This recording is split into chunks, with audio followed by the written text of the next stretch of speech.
The last photograph on the card was taken at 5:58 in the morning, 9 minutes before sunrise, frame 47. The meadow in it is empty, and after the 34 frames that come before it empty is a mercy.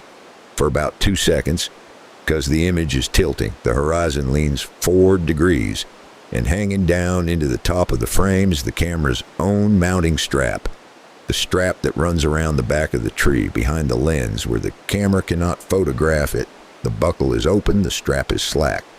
Frame 47 was taken while the camera was being lifted off the tree at first light by something the lens never turned far enough to catch. 11 days later, a search volunteer found the camera strapped back onto the same white oak, clean and level, aimed at the same clearing, 11 feet up the trunk. I'm the deputy who logged the card into evidence, and I've looked at those 47 frames more times than is good for me. I'm going to tell it in order.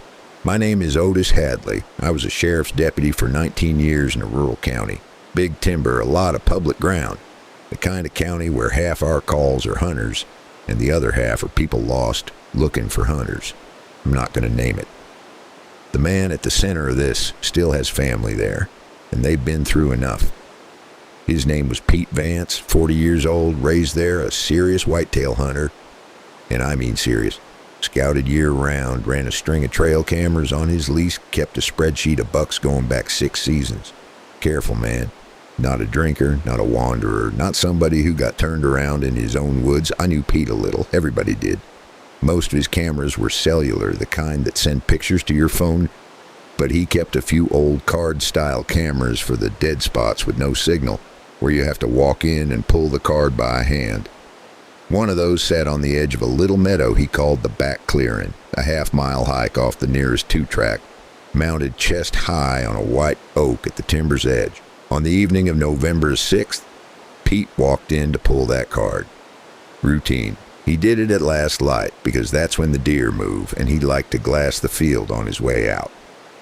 And here's the thing that makes this card what it is. The camera photographed him doing it.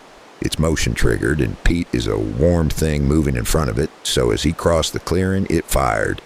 That's frames 1 through 12, Pete walking up to his own lens at dusk. Pack on, card wallet in his hand, his face clear in 2 of them, easy, unhurried, half a smile, a man at the best part of his week. He reaches the tree, he opens the camera, the old card goes into his wallet, a fresh card goes in, and the door snaps shut. 12 frames, timestamp 4:51 to 4:53 in the afternoon, and the lab later verified that clock to the second. The clock is the one thing in this whole case that behaved. Pete hiked out, drove home, ate supper with his wife, and went to bed. We established all of that later to the minute, and you'll want to remember it. He was gone again before dawn, normal for him, a morning sit.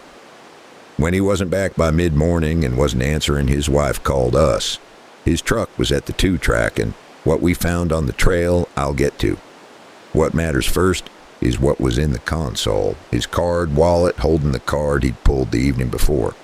I logged it into evidence that afternoon, and the tech read it that night. It should have held 12 frames. It held 47. Frames 13 through 47 are night shots of the back clearing, and same meadow, same angle, same white oak foreground. Timestamp from 6:12 that evening through 5:58 the next morning. 35 photographs taken across a night that card spent in a wallet, in a console, in a locked truck half a mile from the camera. Part of that night it spent on Pete's kitchen counter. We reached for the ordinary answers, the way you're supposed to. Leftover frames from an earlier pull. Except the frame numbers run sequential, 1 through 47, no gap, and frames 1 through 12 are Pete that evening on the same card. A mixed-up card, except the device serial is stamped in every file, and it's that camera's. A date glitch, except rain came through at midnight that night, and you can watch it arrive in the photos, frame by frame, wet leaves going over to frost before dawn. Matching the weather record for that night and no other night that month. The card was real. The clock was right. The night was that night. The pictures just couldn't exist. I'll be honest, I still didn't look hard at them. Empty meadow shots and a sad file about a missing hunter. It was the state lab tech who called me 4 days into the search, and she said it real careful, the way you talk to a man standing next to a drop. Deputy, your missing man is in these. You just have to blow them up. Before I tell you where he was, put yourself at my desk. 12 frames of a man walking up to his camera at dusk, clear as day. Then 35 frames of an empty field recorded onto a card that was sitting in his truck. And a forensic tech telling you he's in them. What's your first guess? He doubled back. Somebody's wearing his clothes. The card is lying. Put your answer in the comments and sit with it, because the truth is none of those, and I had to see it on a lab monitor to believe it, and I wish I hadn't. Here's what's in the night frames when you enlarge the background. He's there, Pete, not in the foreground, not crossing the clearing the way a man would. He's in the timber on the far side of the meadow, deep in the back of the shot, small.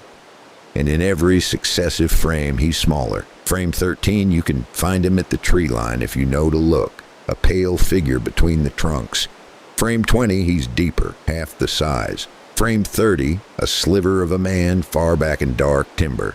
Frame 40, you need the enhancement to swear it's a person at all. He recedes, photo by photo, all night, into a stand of woods you can cross in 20 minutes. By the small hours, he's deeper into that timber than the timber goes. He should have come out the far side and into the next drainage hours earlier. He just keeps getting farther in, and in all 34 frames where he appears, he's mid-stride. One leg lifted, always walking, never arriving, and always facing away. His back is to the camera in every one. The man who walked up to the lens with half a smile in frame 9, you never see his front again, just his back getting smaller all night in woods that do not go that deep. Now the part the lab confirmed, the part the whole file turns on. Pete Vance has an alibi for that night. His phone pinged from the house until morning. His own cell cams caught his headlights leaving the lease at 6:08. A neighbor's doorbell camera caught him pulling into his driveway at 6:40. His wife sat across the supper table from him, woke once around 2, and he was there. By every record we could pull, Pete was home, asleep in his own bed the entire night. And he's also in 34 time-stamped photographs, walking away into the timber half a mile from his truck, getting smaller every frame, never turning around. Both are true. The lab will swear to both. He was home. And he was out there all night, walking away from himself. It was the next morning he didn't come back from. His wife called at 8:30. I was at the 2-track by 10, and in the shade of the timber, the frost was still holding. His boot tracks left the truck in the dark and went in toward the back clearing. Good clear prints, a careful man walking to a morning sit. We tracked them in. And about 2/3 of the way to the meadow on the trail in open ground, frost on every side, no rock, no log, nowhere to step off clean, the track stopped. Both boot, square mid-trail, nothing ahead of them, no drag, no scuff, no turn. The frost past that point ran perfect and unbroken all the way to the clearing. His stand was empty, and the camera, the old card camera on the white oak, was gone off the tree, strap and all. When I called it in, I keyed my mic twice before I could talk. That's the one thing I'll cop to, 19 years. I'd worked wrecks, I'd done notifications, I carried people out of those woods. I'd never stood on a frost trail in gray light and looked at 2 boot prints with nothing past them and felt the back of my neck do what it did. The report says, tracks terminate. No continuation. 4 words. It took me 2 keys to say them. We searched that stand for 9 days. The same little block of timber the photographs show him walking into all night. Woods you can cross in 20 minutes. Dogs. Grid teams. A helicopter with thermal. We crossed those woods 300 times. Pete Vance is not in them, and by everything we could measure, he never was, and we never found him anywhere. Then or since. The camera came back on day 11. A search volunteer found it on the white oak at the back clearing. Same tree, same trunk, exactly where Pete had always mounted it. We had photographed that tree bare on day 1. On day 11, the camera was there again, strapped on clean and level, aimed at the clearing, 11 feet up. Above any height, a man mounts a trail camera. Above anything Pete could reach without climbing sticks, and his sticks were hanging in his garage. There was a card in it, not the fresh card Pete had loaded at dusk. That one has never been found. It was the original card.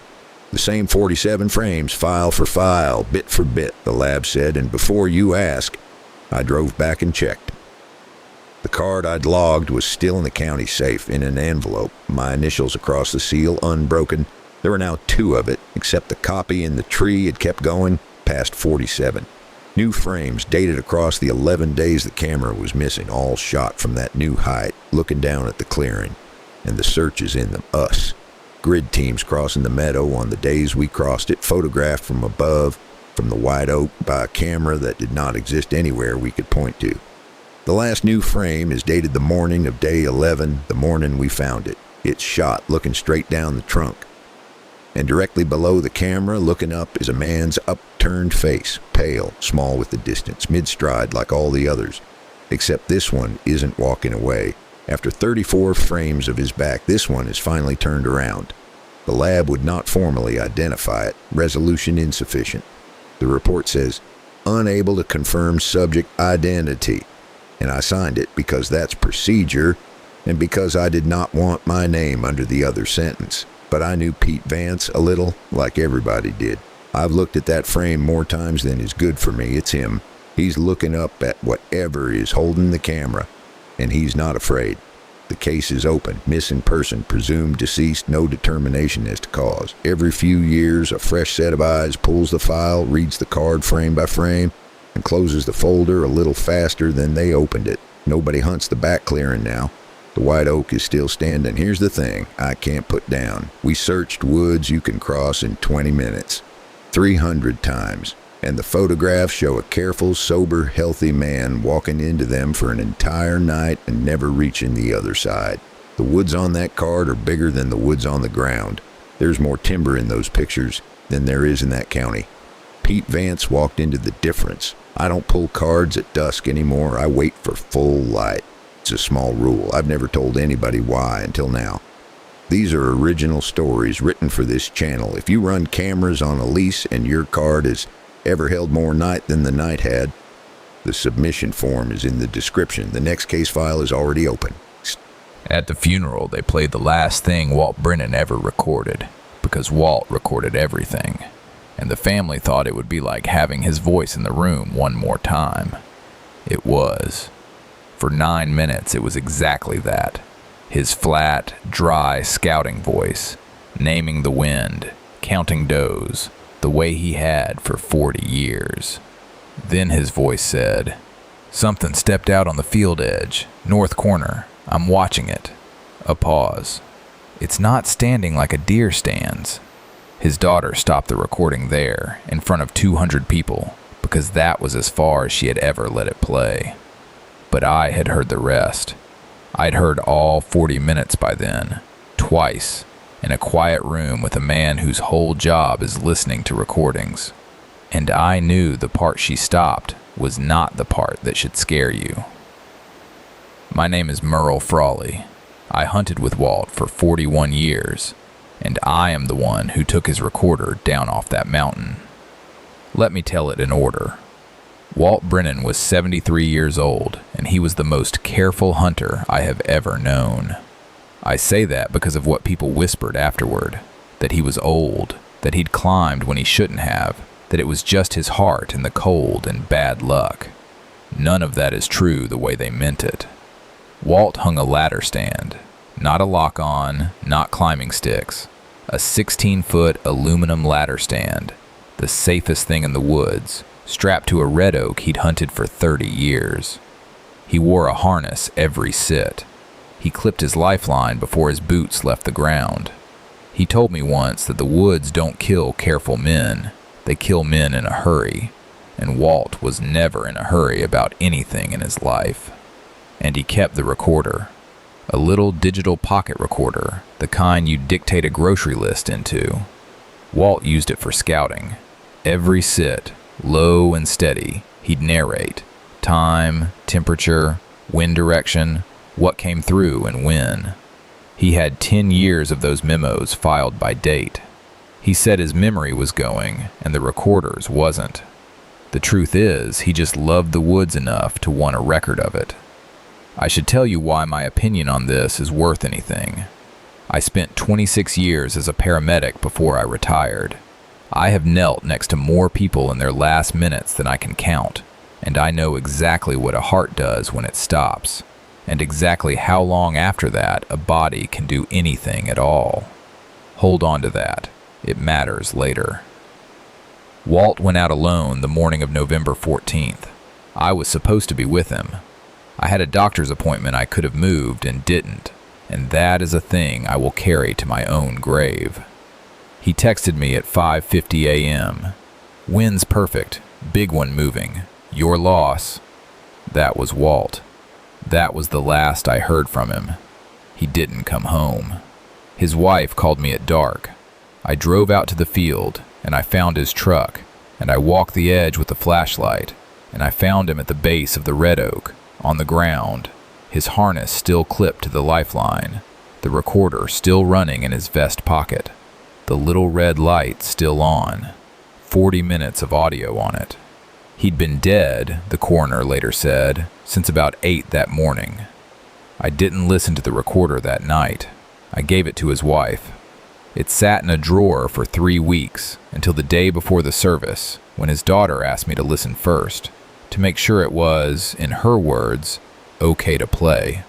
She couldn't do it herself. So I sat in my kitchen and I listened, and for most of it, it was just Walt. 6:12 a.m., 31 degrees, wind out of the northwest, light. He counts 3 does at 6:40. He talks to himself a little, the way you do up there. It is, I promise you, the most ordinary thing in the world. An old man whispering to a recorder in the dark, and it is unbearable to listen to when you know how it ends. The first wrong thing I almost missed. At 7:50, Walt's voice says, "Wind swung, in my face now, out of the south." And I stopped the tape and sat there, because Walt would never have hunted that oak on a south wind. That stand only works on a northwest. A south wind blows your scent straight down the field edge where the deer come from.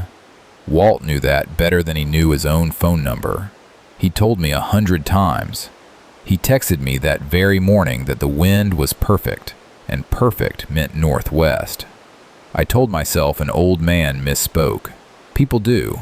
You're cold, you're tired, you say south when you mean north. I let it go. But then there was the part his daughter stopped at. 8:04 a.m. The voice, Walt's voice, calm, observational, describing something on the north corner of the field. "It's not standing like a deer stands," he says. And then, and I have heard this more times than is good for me, "It's on the wrong joints. Back legs bend the wrong way. It's watching the stand." No fear in it. None. The same voice he used to count does. He just keeps describing it, like it's data, like it's something to log. Here is the detail that broke the explanation for me, the one I found later, when I finally took the recorder to a man who does audio forensics for insurance cases. The coroner put Walt's death at approximately 8 o'clock that morning. Cardiac. He fell. Or he died and then fell. The harness caught him either way, which is why he was found hanging, not crumpled. 8 o'clock. The recorder ran until 8:31. So I want to ask you something before I tell you the rest, and I want you to sit with it the way I've had to. If you played back the last recording of someone you loved, someone you trusted completely, someone careful, and the timestamp showed the recording kept going for 31 minutes after the doctors say their heart had stopped, would you keep listening? Or would you do what his daughter did and stop it and never let yourself hear what's on the other side of that line? Tell me honestly in the comments, because I listened, and I have to tell you what kept talking. The voice on the recorder after 8 o'clock is Walt's voice. The audio examiner confirmed that. Same pitch, same vocal signature, no splice, no edit. One continuous file. It is Walt's voice, and it does not stop. but it stops being Walt. After 8:04, the calm narration just continues. It keeps doing scouting memos, time checks, counts. 2 more in the south corner. Field's filling up. And every single observation, every one, is slightly wrong in a way Walt could never have gotten wrong. It calls a doe a jake, that's a young turkey, in November, in a deer stand. It reports the wind from 3 different directions in 10 minutes. It says, good rub line on that beach. And there is no beach in that field. I've walked it 500 times. It's all oak and ash. The details are the kind of things said by something that has heard 1,000 hours of Walt's hunting memos and is repeating the shape of them without understanding a word. It learned his cadence perfectly.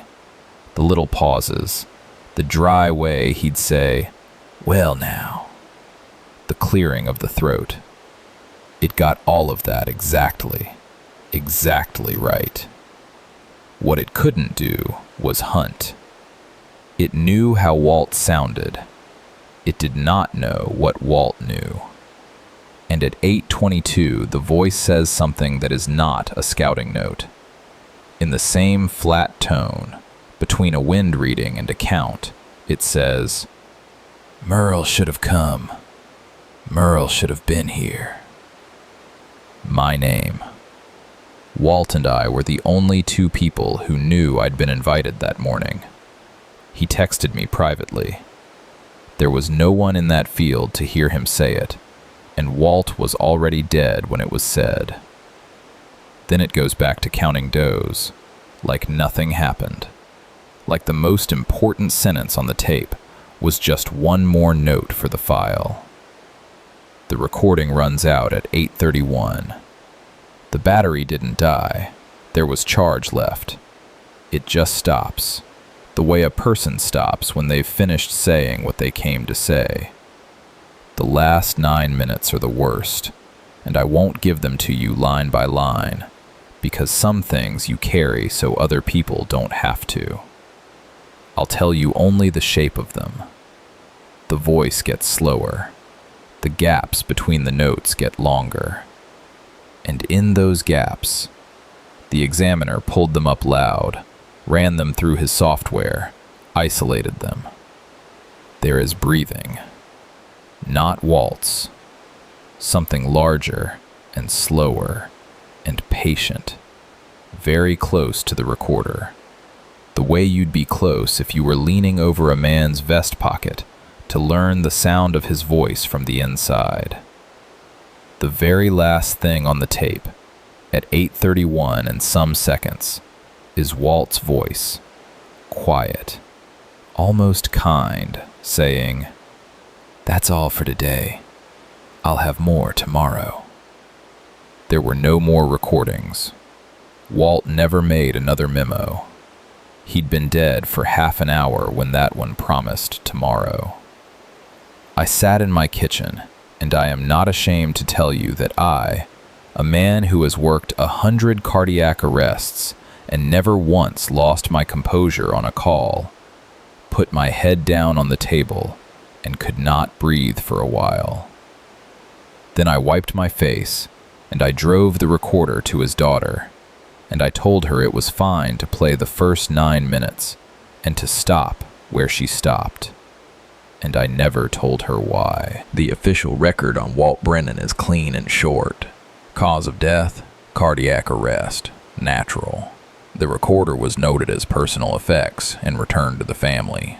When I finally brought the audio to the forensic examiner, months later, on my own dime because I had to know, his written finding was 4 pages of waveform analysis and 1 sentence I keep folded in my wallet. Single continuous recording. No evidence of editing. Speaker consistent throughout. No determination as to content. No determination as to content. That's the closest anyone official ever came to saying what I'm telling you now. Here is the last thing, and then I'm done. I kept one of Walt's old recorders. Not the one from that morning. The family has that. An older one, a backup he'd given me years ago that had sat dead in my truck console for I don't know how long. Last November, on the 14th, the anniversary, I was cleaning out the truck and I found it, and out of nothing but grief I pressed play, expecting silence or some 10-year-old memo about a buck long dead. There was one file on it, dated last November 14th, that morning. In Walt's voice, flat and dry and patient, it said, "Merle, north corner of your field, box blind. Be in it before light, and clip your harness, and bring the recorder." A pause, the little throat clear. "I've been keeping the notes for you. I'll have them ready when you get here. I have not gone to that blind. I don't go in the woods before light anymore.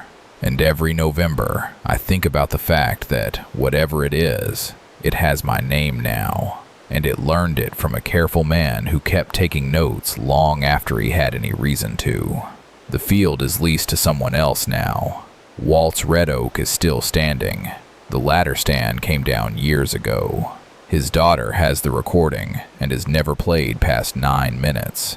And I have never told her there's more, and I never will, because she's the one part of this I can still protect. These are original stories written for this channel. If you've ever found a recording, a logbook, a trail cam card that kept going after it should have stopped, if a careful voice you trusted ever said your name when no one was there to say it, the submission form is in the description. The next case file is already open. I'll have more tomorrow. The screenshot is timestamped 2:08 in the morning, and it shows 2 bottoms. The real one is at the bottom of the screen where it belongs, 81 feet down, the hard red line of the true lake bed, same as it had read all night. The other one is at 40 feet, a second floor drawn straight across the entire width of the sonar cone, flat and hard and bright as the real bottom, hanging in the middle of the water with nothing holding it up. And in the corner of that screenshot, in the little depth box, you can watch it across the 4 images they saved. 41 feet, then 39, then 36, then 33. It was rising. Whatever painted a false floor under their boat was coming up toward it a foot every few minutes, holding dead level the whole way, like the lid of something closing from below. My name is Gil Bacard. I've owned and run the marina on that reservoir for 31 years. And I'm the one who has the dock camera footage, and I knew Floyd Cobb and Daryl Sin for most of their lives. And I am going to tell you about the last night they fished my water, in order, because I've watched the footage more times than is good for a man, and I need to set it down somewhere outside my own head. The reservoir is a big, deep impoundment up in the hills, 80-some feet at the dam, full of standing timber and old creek channels, and more crappy than any honest man will admit to in public. I'm not naming it, because people still night fish it, and I'd rather they didn't stop. And I'd rather they didn't think too hard about why I'd want them to. Floyd and Daryl were night fishermen, crappy pile up on the deep brush after dark, and you fish them under lights. You hang a green submersible lamp over the side, it pulls the bait pulls the crappie, and you sit there in the dark over 80 feet of water and pick them off one at a time off the electronics. It's a patient, quiet, technical kind of fishing. You live and die by your depth finder. Floyd ran a good one, a modern unit that lets you save a screenshot of the sonar with a button because he liked to mark exactly where the school stacked so he could find it again. That habit is the only reason this story has any evidence at all. I want to say plainly that these were good, careful boat handlers. Floyd had run that lake 40 years. Daryl was younger, 50s, but no greenhorn. Coast Guard in his 20s ran the water like he was born on it. They wore their inflatables. They told me their plan and their off time every single trip because that's the deal on my dock. You sign out, you sign in, and if you don't sign in by your time, I call the sheriff. They never missed a sign in 15 years. They were the 2 men on that whole lake I never worried about. The dock camera is mine.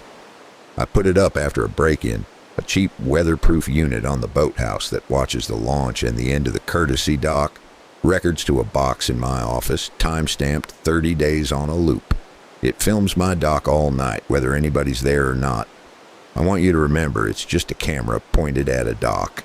It only filmed two things that mattered. It filmed them leaving, and it filmed what came back.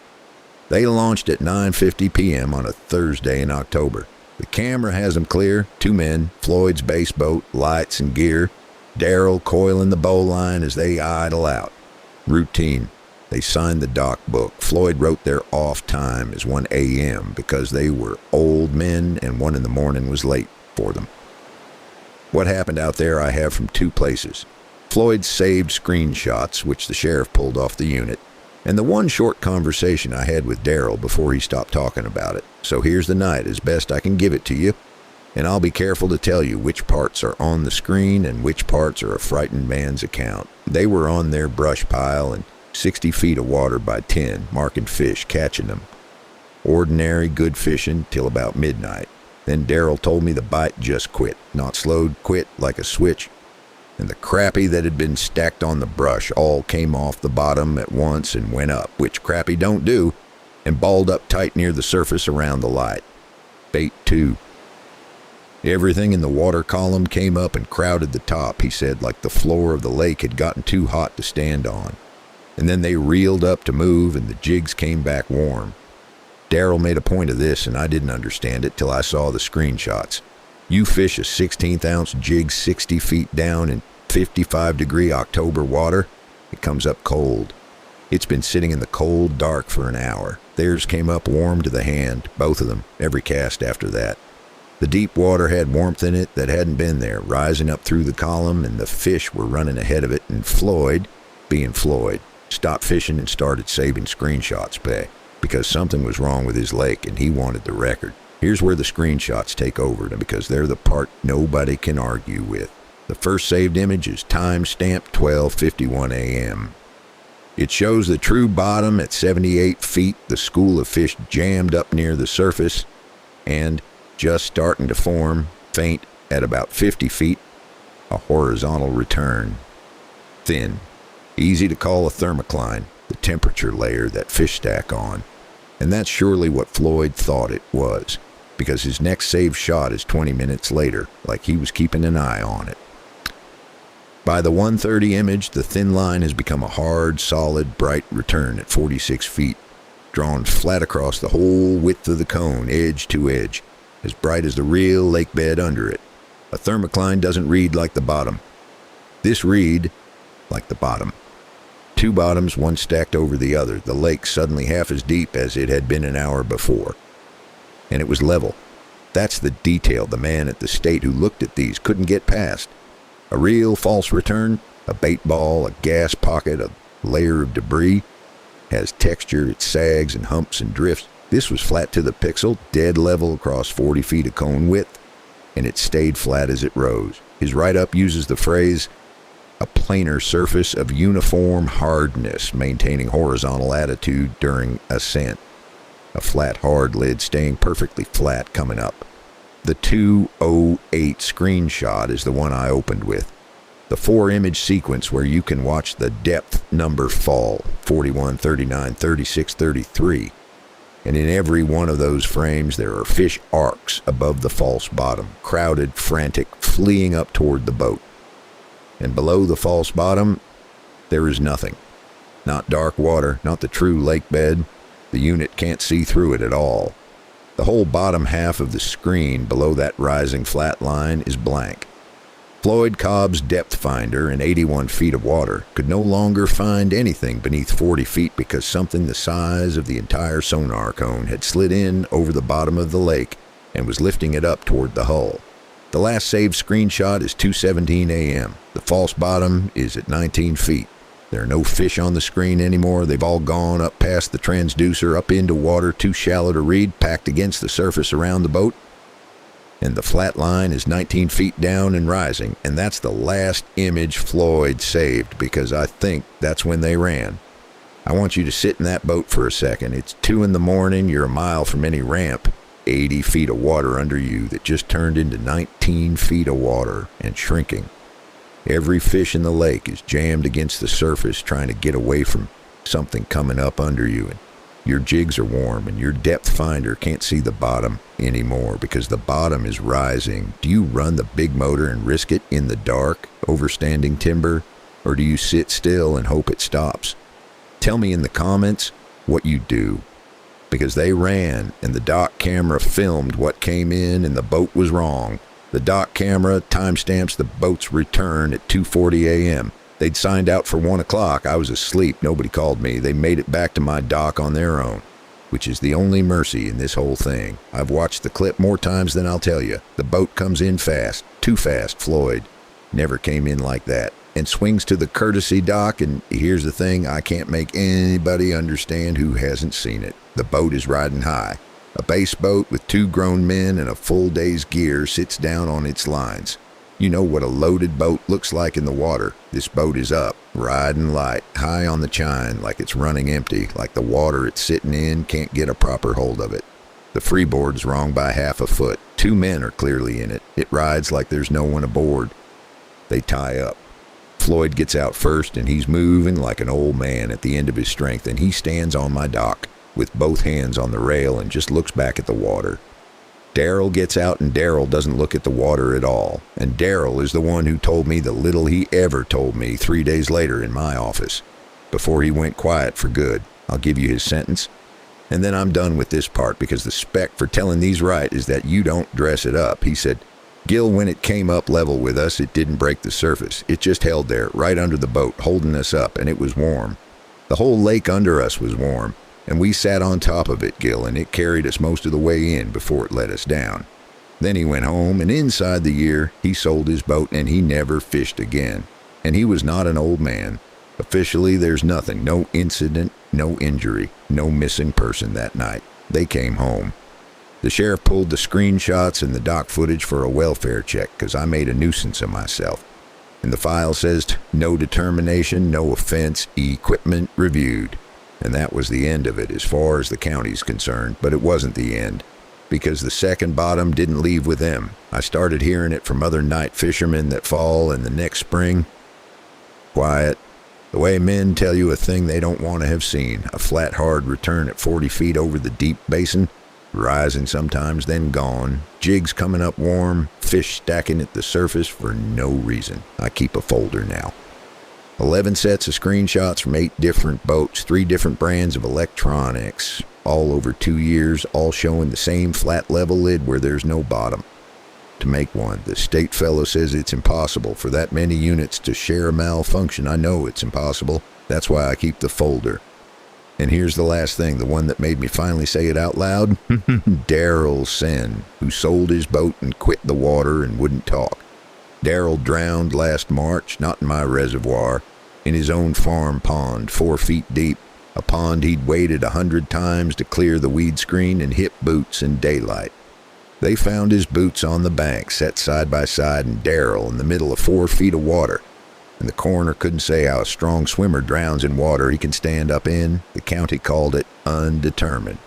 I called Floyd Cobb the night I heard, the only other man who was in that boat, and Floyd was quiet a long time on the phone. And then he said one thing. He said, "It rode us high that night, Gil. It held us up. I think it just remembered it was still holding one of us." And then Floyd asked me, please, to take the camera off the dock so it would stop filming the water at night.